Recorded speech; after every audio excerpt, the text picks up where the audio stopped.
Assalamualaikum warahmatullahi wabarakatuh. Perkenalkan Ibu dan teman-teman, nama saya Aulia Rahman dengan nomor BP 1910531021. Kali ini akan membahas mengenai elemen of research design dan interview. Kali ini akan membahas mengenai desain penelitian.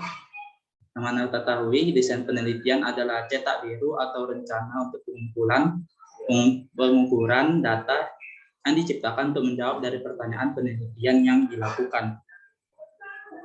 Adapun dari desain penelitian itu sendiri ada strategi dari penelitian, keterlibatan dari peneliti, pengaturan penelitiannya, unit yang dianalisis, dan tentang horizon. Yang pertama, strategi penelitian. Strategi penelitian adalah rencana untuk mencapai tujuan tertentu. Sebuah strategi penelitian akan membantu peneliti untuk memenuhi tujuan penelitiannya dan untuk menjawab pertanyaan penelitian studi. Oleh karena itu, penelitian untuk strategi penelitian tertentu akan tergantung pada tujuan penelitian yang dilakukan. Strategi penelitian ini ada 6. Yang pertama ada eksperimen, yang kedua ada penelitian survei, yang ketiga ada etnografi, yang keempat ada studi kasus, yang kelima ada grounded theory, yang keenam ada penelitian tindakan. Yang pertama ada eksperimen. Eksperimen ini biasanya dikaitkan dengan penelitian hipotesis deduktif untuk penelitian. Tujuan dari seorang ahli, yang mana tujuannya adalah untuk mempelajari hubungan kausal antara variabel. Desain eksperimental kurang berguna atau sesuai untuk menjawab pertanyaan penelitian eksploratif dan deskriptif. Dalam sebuah eksperimen, peneliti bisa memanipulasi variabel independennya untuk mempelajari efek manipulasi pada variabel yang terikat. Dengan kata lain, peneliti dengan sengaja membuat variabel tertentu yang ada. Selanjutnya ada penelitian survei. Penelitian survei ini adalah sistem untuk mengumpulkan informasi dari atau tentang orang-orang untuk menggambarkan, membandingkan, atau menjelaskan mereka pengetahuan, sikap, dan perilakunya. Yang selanjutnya ada etnografi.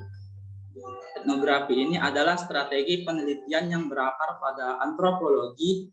Ini adalah strategi di mana peneliti mengamati, mencatat, dan terlibat dalam kehidupan sehari-hari budaya lain, dan kemudian menulis tentang budaya itu, dan menekankan detail deskriptifnya.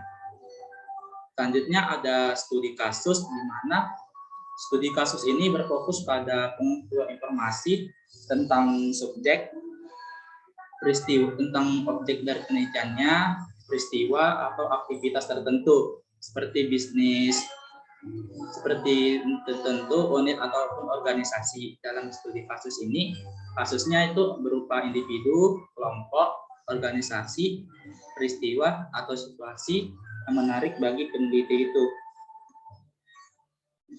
Ide di balik studi kasus ini adalah untuk memperoleh gambaran yang jelas tentang suatu masalah seorang yang harus diperiksa situasi kehidupan nyata dari berbagai sudut pandang dan perspektifnya. Yang kedua, yang berikutnya ada grounded theory.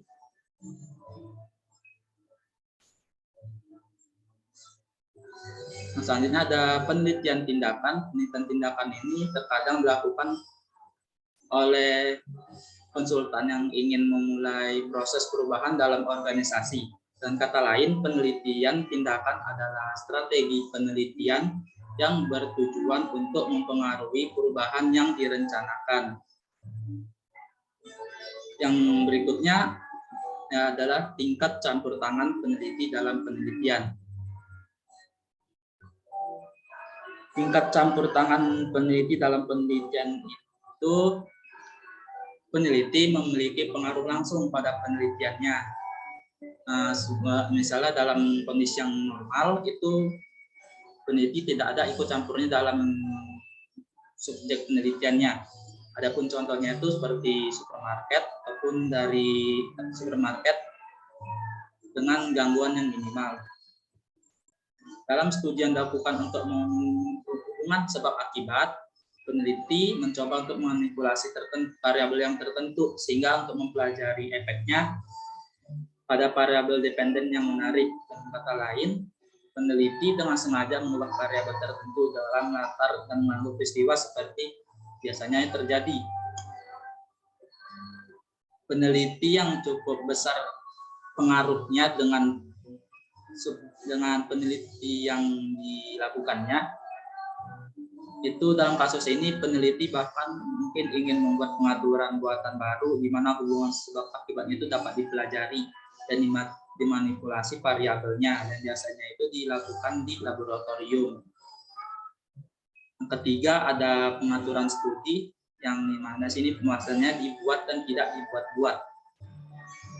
Pengaturan studi yang dimana itu tidak dibuat dan tidak dibuat-buat ini maksudnya peneliti dapat dilakukan di lingkungan alami, di mana peristiwanya itu berlangsung secara normal.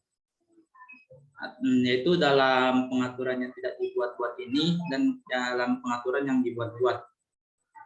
Eksploratif dan deskriptif studi selalu dilakukan dalam hubungan yang tidak dibuat-buat, sedangkan sebagian besar studi kausal yang dilakukan dalam pengaturan biasanya dilakukan oleh peneliti dengan secara sengaja dan dilakukan di laboratorium. Yang keempat ada unit dari analisis dari unit. Yang pertama ada individu. Individu sini dalam analisisnya itu datanya itu diperoleh dari tiap individu. Misalnya itu ada seorang manajer ingin mengetahui apakah karyawannya ingin seberapa minatnya itu karyawan untuk mengikuti seminar. Nah, dari situ datanya bisa langsung diperoleh dari karyawan. Baru ada lihat apabila peneliti melakukan penelitian terhadap interaksi dua orang, maka unit analisis yang digunakan adalah lihat. Dalam hal ini contohnya seperti hubungan antara atasan dan bawahan. Yang ketiga ada grup. Apabila pernyataan masalah yang berkaitan dengan efektivitas grup, maka unit analisis grup ada pada level ini. Selanjutnya ada organisasi, yang dimana unit analisis yang diteliti oleh peneliti tersebut berada pada tingkat di organisasi. Selanjutnya ada budaya. Pada level budaya, peneliti melihat budaya sebagai unit yang dianalisis di negara tersebut.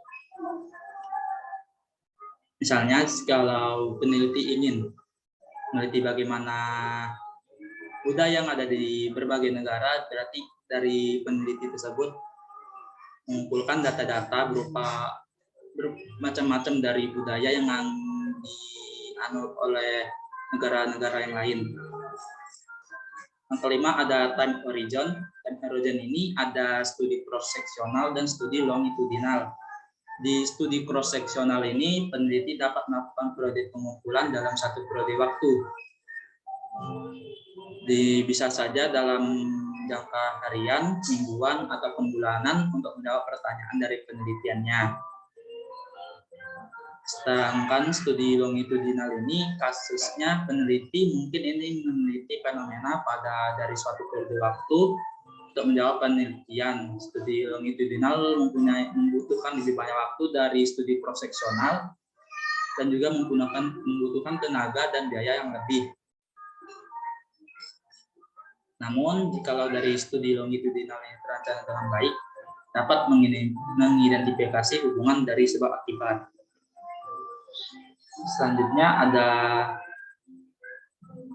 metode campuran. Di metode campuran ini, peneliti menggunakan metode campuran itu bertujuan untuk menjawab pertanyaan penelitian yang tidak dapat dijawab secara kualitatif atau pendekatan kuantitatif saja. Penelitian dengan metode ini berfokus pada pengumpulan, analisis, dan pencampuran keduanya antara data kualitatif dan data kuantitatif dalam satu penelitian. Adapun metode campuran dipakai adalah triangulasi, yang dimana teknik ini juga sering dikaitkan dengan metode campuran Ide di balik triangulation ini adalah bahwa seorang dapat lebih percaya diri dalam suatu hasil jika menggunakan metode atau sumber yang berbeda, mengarah ke hal yang hasilnya sama. Triangulasi mengharuskan penelitian yang ditangani dari berbagai perspektif, berbagai macam kemungkinan. Yang pertama ada dari metodenya, itu menggunakan beberapa metode dengan pengumpulan dan analisis data. Yang kedua ada dari segi datanya, pengumpulan data dari beberapa sumber dan atau pada periode waktu yang berbeda. Dari penelitinya, beberapa peneliti mengumpulkan dan atau menganalisis data tersebut. Dari segi teori dan atau perspektif digunakan untuk menafsirkan dan menjelaskan data. Selanjutnya ada wawancara. Wawancara ini merupakan teknik pengumpulan data dengan percakapan yang terarah antara dua orang atau lebih untuk memperoleh informasi tentang masalah. Selanjutnya ada jenis-jenis dari wawancara. Ada wawancara terstruktur, wawancara tidak terstruktur, wawancara kelompok, wawancara tatap muka, dan wawancara telepon.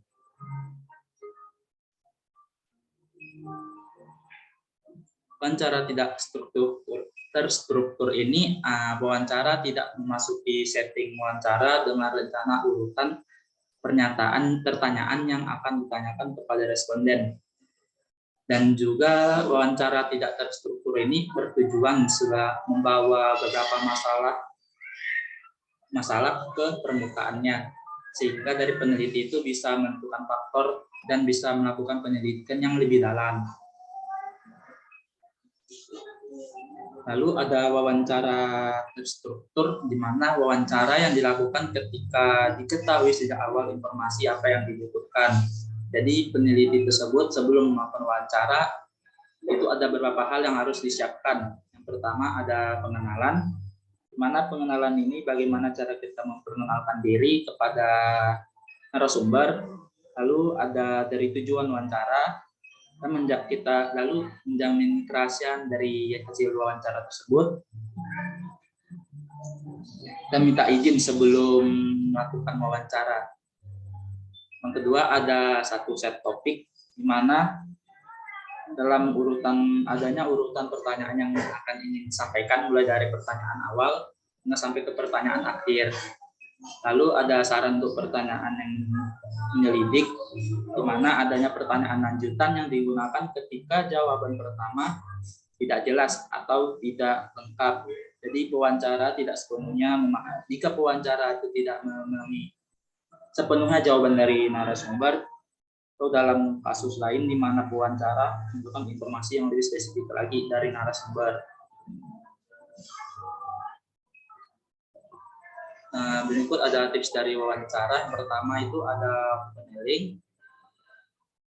Funneling ini awal dari wawancara, disarankan untuk mengajukan pertanyaan terbuka untuk mendapatkan gagasan yang luas dan membentuk beberapa kesan tentang situasi. Yang kedua ada pertanyaan tidak bias, yang dimana dari peneliti itu sendiri penting untuk mengajukan pertanyaan yang tidak bias untuk memastikan bahwa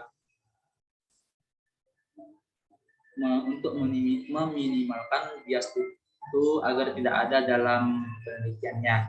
Yang ketiga ada klasifikasi isu,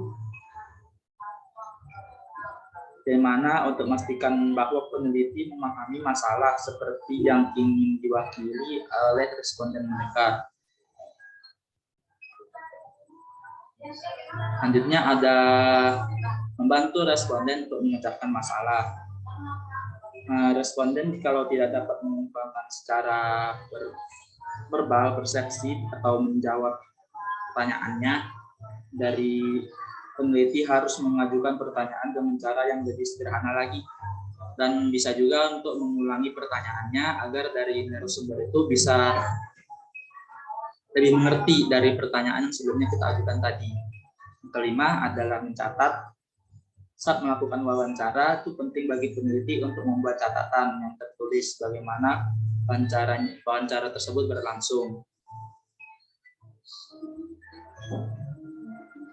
Pewawancara tidak boleh mengandalkan ingatannya saja, karena bisa saja ada informasi yang salah atau tidak tepat yang mungkin itu sering terjadi. Yang lebih baiknya itu memang ketika mewawancara itu baiknya tidak dicatat, sehingga jumlah informasi yang diterima itu bisa terjaga dan memang betul hasil dari narasumber itu. Selanjutnya ada wawancara tatap muka. Mana wawancara tatap muka ini merupakan wawancara yang dilakukan secara langsung antara pewawancara dengan narasumber dan bertemu di suatu tempat. Jadi adapun dari wawancara ini memiliki keuntungan dan kerugian. Keuntungannya yaitu dari wawancara tatap muka ini, peneliti dapat menyesuaikan pertanyaan yang diperlukan, mengklarifikasi keraguan, dan memastikan bahwa tanggapan yang dipahami itu dengan benar. Adapun kerugiannya yaitu keterbatasan dari geografis ataupun dari segi tempat, yang mana pada adanya penekan pada survei dan sumber daya yang besar jika survei tersebut perlu dilakukan secara nasional ataupun internasional. Dan dari segi biaya pun ini lebih mahal, karena sebelum melakukan wawancara pasti ada pelatihan untuk meminimalkan adanya bias tadi. Dan juga ada kelemahan lain dari segi responden, itu mungkin saja responden tidak merasa nyaman dengan anonimitas yang mereka tanggapan ketika mereka berinteraksi tatap muka dengan wawancara.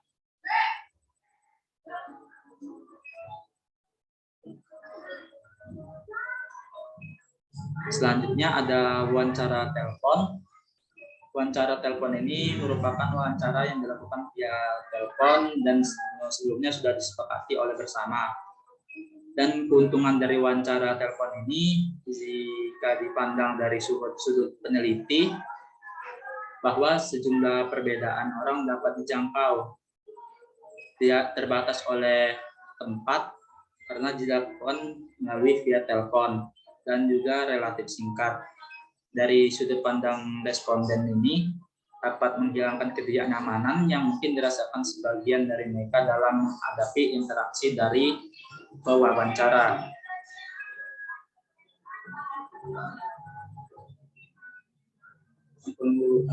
Selanjutnya ada kerugian, mana kerugian ini dapat dibilang dari segi responden. Dari responden itu bisa mengakhiri wawancara sepihak tanpa peringatan ataupun penjelasan dengan bentuk telepon. Dan juga adanya ID dari penelpon itu dapat mengilustrasi mengingat banyaknya panggilan dari telemarketing dari setiap hari. Wawancara dengan bantuan komputer, alat yang digunakan dalam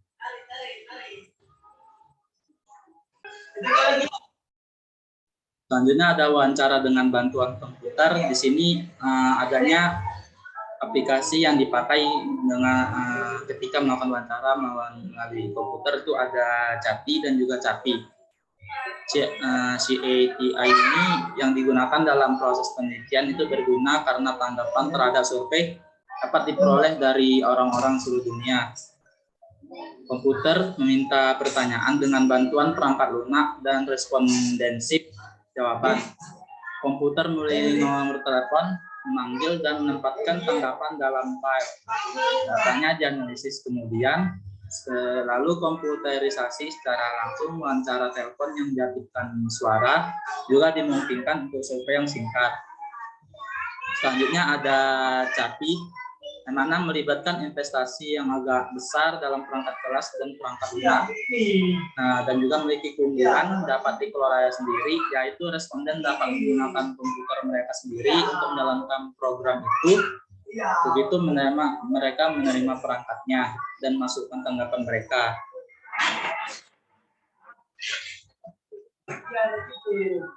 Selanjutnya ada wawancara kelompok.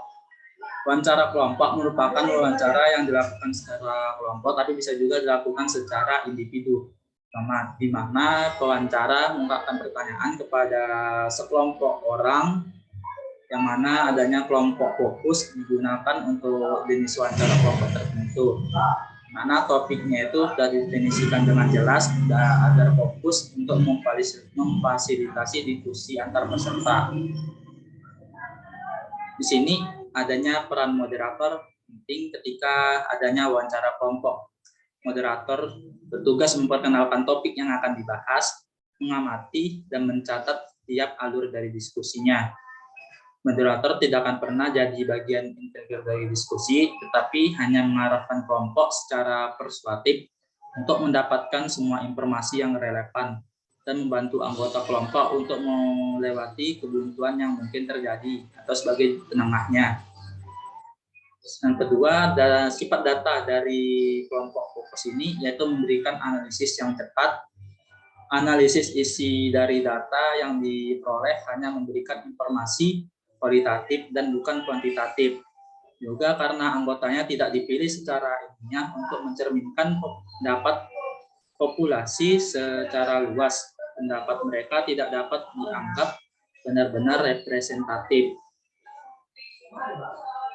Sekian dari yang dapat saya sampaikan. Lebih dan kurang saya mohon maaf.